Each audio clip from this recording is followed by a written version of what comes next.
Hey guys, so in this video I wanted to discuss why you probably shouldn't train to failure all of the time and why training with reps in reserve is probably a better approach to long-term training for actually maximizing your progress and whatnot, because that's really what people are all about.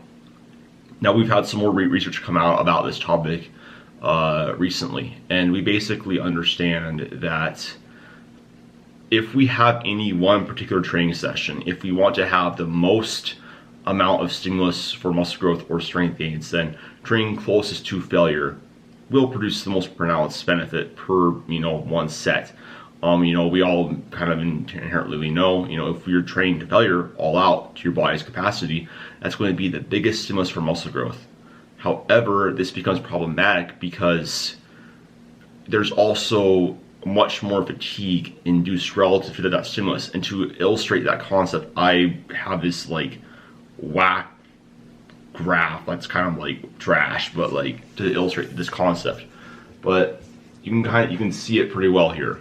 So in this one, we have the relationship between reps in reserve. So basically, the closer that you get to failure, basically this is going to be closer to failure. This is going to not be as close to failure. So let's say 0 to 10 RPE, or 10 reps in reserve to 0 reps in reserve on this one relative to the stimulus. So basically, the closer that we get to failure, we do get some sort of higher stimulus.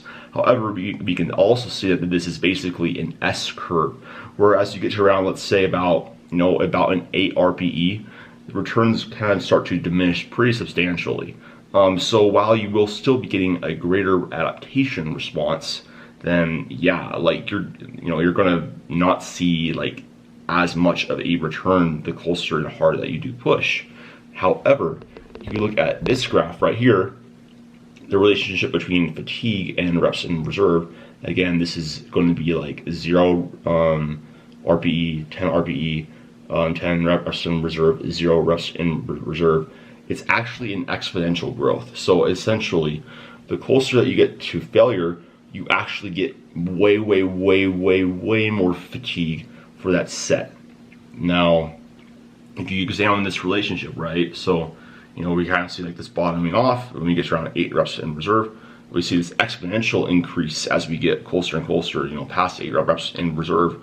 This brings into consideration and basically this whole concept about a stimulus to fatigue ratio for intensities and for unit set. So basically, you can think about this in simple terms: is the more intense that your set is, the higher fatigue debt that's incurred. And when I'm talking about fatigue debt, is basically, this is important. It's really important to understand that so if I have a client who's only having they can only train 2 days per week for an hour, fatigue is not an issue for them. So I'm going to tell that client, go all out. I want you to train to failure all the time, because they will be getting the most stimulus for that, and because fatigue isn't an issue. They're training 2 days per week. They can only do an hour-long session at most for that time. So in that case, for that person that doesn't have who has limited time, who cannot spend time in the gym, then I think for that situation,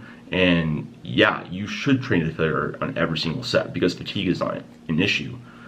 However, for people who want to really get bigger and really get stronger, because let's be frank, if you're just training 2 days per week, you don't really it's not a priority for you. If getting as big and as strong as humanly possible is a priority for you, and as strong as you can, then this is when you really need to start paying attention to fatigue and the ratio between stimulus and fatigue for your session. So training doesn't happen in a vacuum. So what you do one day is going to impact the other day. For every single time of training, it's like a training block, you have a certain amount of fatigue that you can incur over that time before it's beyond your body's the capacity to recover from, before you have to actually take a deload and basically reduce that volume, kind of come back, and then reduce all this accumulated fatigue across the mesocycle, and then you can actually go forward and still make a productive training. And so basically, let's say that if you're training to failure all the time, you're going to eat up that fatigue those fatigue points at the beginning of a mesocycle faster. So what this would look like is, let's say you were starting off a mesocycle and you want to accumulate, volume over time, because all else being equal, more volume to a certain point beyond what you can recover from will produce more beneficial adaptations. If I was to illustrate the relationship between volume and adaptation, would basically be, so right here, the more volume that you do, we can see have more of a pronounced benefit in terms of stimulus and actual gains. So it's just really important for us to understand that it's volume accumulation across multiple training weeks to create that momentum that really drives sufficient and meaningful adaptations. We want to be able to accumulate as much volume as possible without accumulating too much fatigue where we have to deload early and we aren't really able to make as much adaptations as we really need to, because there's a time component to making progress and to making actual muscle and strength gains. Like, it would be great if you just show up to the gym one day and and then the other day, let's say you deadlifted 600 pounds, and then all of a sudden your adaptation was so fast that you just got to 700 pounds in one session. But that's just not how this happens. There has to be time, there has to be momentum, and the driver of adaptations is going to be a volume at certain intensities for rep ranges. And basically what this graph is illustrating is that the more volume that you can accumulate towards your specific goal, if it's a muscle growth, if it's strength and you can recover from, all else being equal, you will make more adaptations. Now, what is that limiting factor that we can recover from? The answer is fatigue. So the problem with training to failure all the time is, primarily in terms of this whole gains thing, is that if you're looking at this on a micro scale, on a one session, I want to get the most gains as possible, yes, train to failure. However, we are not concerned about one training session. We are sort of concerned about several training sessions and being able to present an overloading stimulus within our system's overload threshold. So essentially, if you're training to failure all the time, you're kind of blowing your load early. You're going to not be able to accumulate as much volume over time, because you're going to be spending that fatigue debt. So let's say at the beginning of a training cycle, you have your fatigue physiological capacity, which is basically the amount of disruption that you can actually do and recover from before you need to back off substantially, is 10 fatigue points. And let's say that you just are insistent on training to failure, and you can only get 2 productive weeks of overloading training to failure.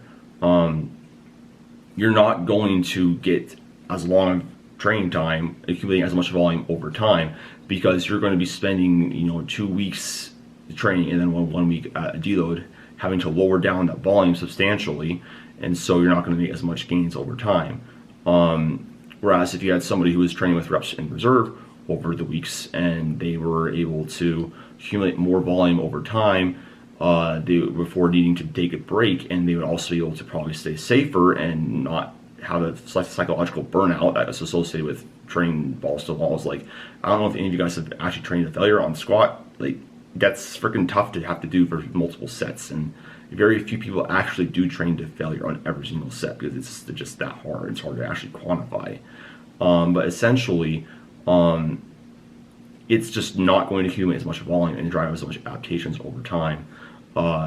So what do I recommend that you do instead? Well, let me show you.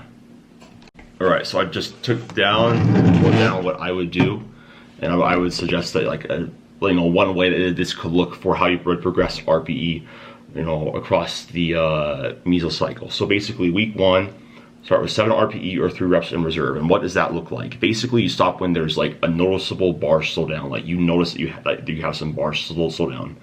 And then after that, you just progress to 8 RPE or 2 reps in reserve, week 3, and you go to 8.5 RPE and 1.5 reps in reserve, and week 4 you just go all out, so RPE 9 to 10 or 0 to 1 reps in reserve. And this is basically going to allow you to accumulate more volume across the training block more sustainably than if you were just to train a 9 to 10 RPE all the time, because there's another thing too with per session volumes.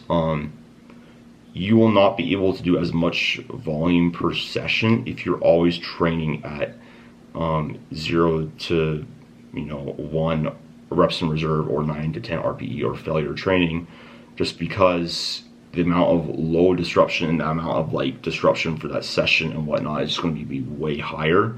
You're not going to be able to actually recover from it and come back. But what this is going to allow you to do is be able to slowly get better over time. It takes time to see adaptations. Like, I know a lot of people who are beginners are like, oh my gosh, I can train to failure all the time and I adapt and I'm fine. And that might be true because the rate of adaptation is high enough, but for most people, it's just an unsustainable way to train for long term and to accumulate as much volume as possible. And for those of you who don't, agree with me or don't think that this is the case, like, let me show you and prove it to you with math. Also, just as a side note, before I do show this, I do want to address what I said in the last clip about why would you train RPE 9 to 10 in that last week then if like RPE 8 is so much better, or some maximal RPE, like that's like the best stimulus to fatigue ratio. Well, the reason why is because if you're going to deload after, which is the assumption, if you're going to train RPE 9 to 10 afterwards, because again you're going to have a point when you need to back off of the intensity and volume in order to allow for fatigue to reduce as the mesocycle progresses, and as you improve, you accumulate that fatigue. If you're, you might as well train as hard as you possibly can because you have a deload, a planned fatigue reduction period after that. So that is when I recommend training to failure. But just to illustrate this with example, because when you're training to failure, your maximum recoverable volumes will lower.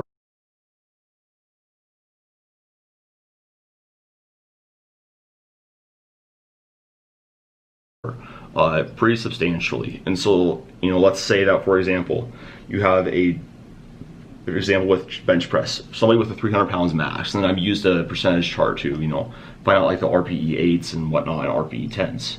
So essentially, let's say you have somebody who's training to failure all of the time. Their maximum recoverable volume on bench press is only 10 sets per week, let's say that. And let's say that you have somebody who does an RIR 8 of average, or does an RPE of 8 on average, or 2 reps in reserve throughout their mesocycle, and that makes their MRV, frees up some MRV to 20 sets per week.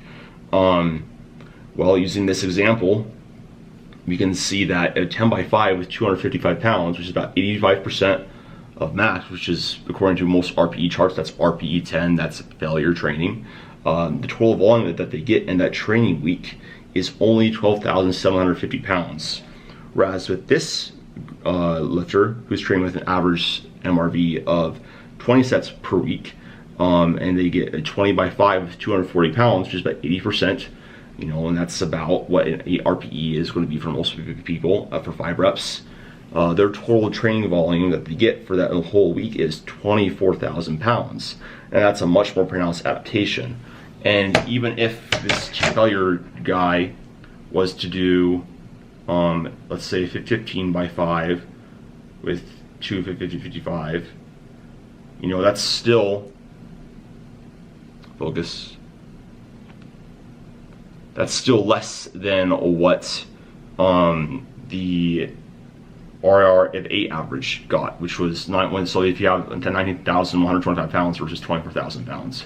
So essentially, this just proves that the most effective way to get big and strong consistently over time, to accumulate more volume, to manage fatigue, to enjoy your training more, to prevent more psychological burnout, is training with reps in reserve most of the time. My practical recommendation is to slowly increase reps in reserve, or decrease reps in reserve and increase RPE from week 1 from an RPE 6 or so, 6 to 7 range. Increase that as you progress. Train harder. Add a rep. Add 5 to 10 pounds to the barbell.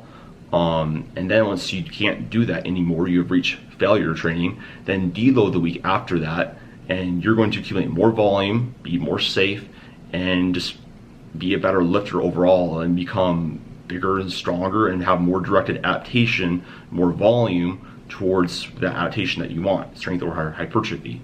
So yeah, hope this video made sense. I know it's kind of long and in depth and all over the place, but essentially the best stimulus to fatigue rate ratio for getting jacked and becoming most volume that you possibly can and still recover from is going to be training with reps in reserve most of the time. This does not mean you don't train hard. RPE 7 and 8 is still hard. That's when you do have some reps slow down and it does get pretty challenging. Like a true RPE 7, 8 is still hard. It's just not like I died hard, like literally failure. So anyways, I hope that you guys like this video. If you guys did like it, please make sure to like, comment, share, subscribe. For coaching programs, AdamPeterFitness.com. Follow me on Instagram. Everything's down in the description box below. I'll talk to you guys in the next one. Later.